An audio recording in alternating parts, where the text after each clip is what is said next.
So this video is a short video to show you the Entra ID, what was Azure AD portals for identity management within Microsoft's cloud environment. Identity is both human, non-human, and machine. So if I scroll to the top, if I look at, if I go to the portal itself, so that's the Azure portal where you can consume any service. You can see that this is an instance of Azure. It's not got a subscription that I've got visibility of a license in here. There's a Microsoft Entra ID, what was Azure AD. I can also search for it in here in terms of Entra ID. If I select this, you can see that if I minimize this, I've got three subcomponents, buckets, and I've got a series of configuration guides and things that I can look through. I can scroll through and currently see my secure score. I'll do a couple of videos on those. I then access reviews and authentication methods. There's a lot of functionality that's called out within the portal. This is what I would call the classic portal for the identity management within Azure. And what I mean by that is everything is in one bucket. So if I look at manage, I've got the ability to manage identity and access management, roles and administration. So IAM, RBAC and ABAC, administrative units, delegated admin partners that I want to go through with GDAP. If I look at the enterprise applications and app registrations, you can see they're close, but they're not in the same place. The bit that I'm trying to call out here is that there's a lot of sub-blades and there's a lot of components in here, but it isn't specific to the role that I'm logging in the portal. In this instance, I'm logging in with GA so I can see everything, but it would be nice if when I logged into the identity platform, I only saw the blades that I want to do the tasks that I want to do. A couple of call outs. If I come up to the top, you can see there's what I would call a Gears of War cog at the top, so I can change the appearance of this. And personally, I prefer the dark theme, so I'm going to apply that now simply because I feel that for my eyes, blinding white is, I find it tires my eyes if I look at that for too long. So I'm going to change this. I'm going to close this piece here, come back to the overview page. I can look at preview features, but this, as you can see, is what I would call the classic portal for identity management within Azure. If I go to the dedicated portal for identity, and that's entra.microsoft.com, and I will reload just this piece here. Let me delete that bit, reload that. Wait for it to load. You'll see, and I'm gonna make that bit smaller so you can see I've got a favorite section, and I can tag each individual component and add that to the favorites. There's identity, there's protection and identity governance, IGA, there's verified ID, and I will be doing videos on all of these in time. There's also something called permissions management. I'm not really going to focus on it, but I will click on it, and you can see the ability to favorite that, so it will go up into the favorites. If I expand that, you've got permissions management. Call out for permissions management. It is currently deprecated and will be disappearing the 1st of October, apparently, on 2025. There's some guidance here within this portal, which brings me to a neat question. How do you stay current on changes? How do you get notifications? And I will be doing a video on that.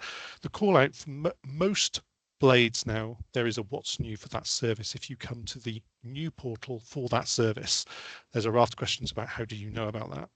There's global secure access. So this is what was ZTNA, so Zero Trust Network Appliance. So there's the ability to do identity-based control, specific applications and network subnets, securing your on-prem or your Azure related features. It's also worth calling out the learn and support, and you can raise support tickets from within the blade that you are in, or rather within the portal. So within the Entra portal, this would go to the Entra team at Microsoft to fix. With that said, I'm going to quickly look at the Home tab.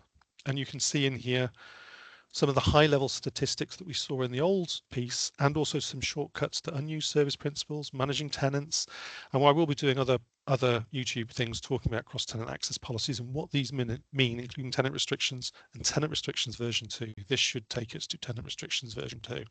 The licenses that are there, deployment guides, knowledge centers. I'm going to briefly touch on what's new, just because you can see both the highlights of change announcements and when they are moving between Microsoft likes private preview, which obviously you won't get a great visibility of, public preview, available to everyone within the world, and also GA, generally available. You can look at the change announcements. You can filter these announcements as you can in other pieces. So you could filter it by breaking changes, deprecation of features, and you can see what is changing and when. You can drag and drop these. So it's considerably better than it used to be, if I say it that way. There's more pieces within this. You can look at the roadmap for the next year, what category or component of service it's going to affect, including, this example, it's like lifecycle workflows, and you can click on it, you can get some additional information from it.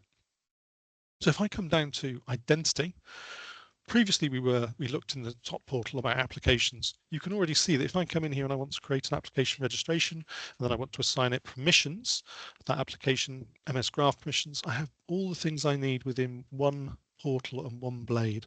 I can look at the protection controls, identity protections, conditional access, authentication methods. I realize there's a number in here and some more advanced activity in terms of custom security attributes that I can assign to my developed apps or other apps in specific conditions and assign those to users. So I can quite quickly identify and control what's important to me. I can also look at external identities, and there's things called cross-tenant access and cross-tenant synchronization. This functionality, cross-tenant synchronization, is the way of moving accounts from your environment to another environment as guest members to give you control. And that's at the administrative level rather than the classic approach, which is guest accounts, where you're assigning and allowing certain users to invite other users into your tenant as a guest account. There is a security concept on those. If I minimize this and take a look at some of the users I've got in this environment, I can look at all users. I've got the deleted recycling bin and I can bring those back. And you can see I can do an invite of a user using the original invite flow. So this is not using guest cross-tenant synchronization or MTO, multi-tenant organization.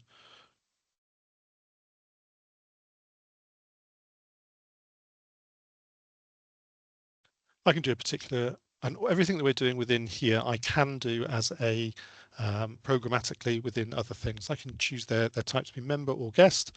I can do invite. And the challenge with that, if we see when this user invitation goes to that email account, I don't know if that's even valid.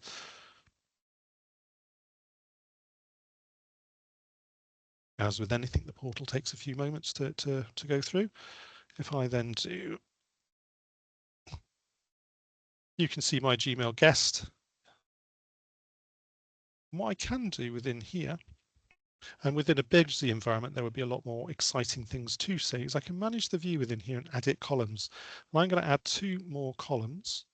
And what I'm going to do is scroll down slowly until I see some attributes of interest to me, which I will probably end up scrolling back too far.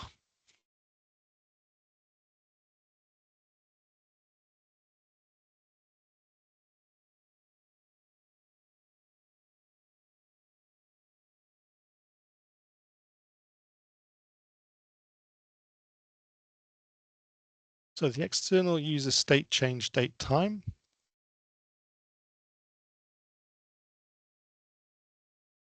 An invitation state. And if I scroll to the right on here, I can just move that out of the way to give us a bit more real estate. You can see the invitation was sent and the invitation state is pending acceptance for that guest invite. But there's a risk or a concern here. So that's an external, in this case, Gmail account. And I've sent the invitation and it's pending that person clicking that link and registering that process. But what if that account is compromised and somebody else does that click for us and registers their MFA because of our conditional access policies? So it's certainly worth going through that, checking this every appropriate period. You can download that user list. You can write some PowerShell scripts. There are PowerShell scripts in existence that will do this for you. If you use cross-tenant sync, this invitation process and acceptance challenge goes away, or the security risk, because you can define how you want it to behave. That's really a whistle-stop tour of the quick overview of the Entra portal and the Azure AD. I want to try and keep this down to 10 minutes. I will go other sessions on JML, joiners, movers, leavers, IGA, Identity Governance Administration, and some of the synchronization from on-prem into Azure. So what was ID Sync, some of the tools for that, and the newer version of that, which is Cloud Sync. So running that service in the cloud. The other process is Active Directory AD Sync. I would love to know if you want to put some comments down what you would like, how you found this video, what would be useful to go through, what other features and functions would be useful to know, including authentication strengths, SSPR registration. I would love to know what you would found helpful. Thanks all. Bye.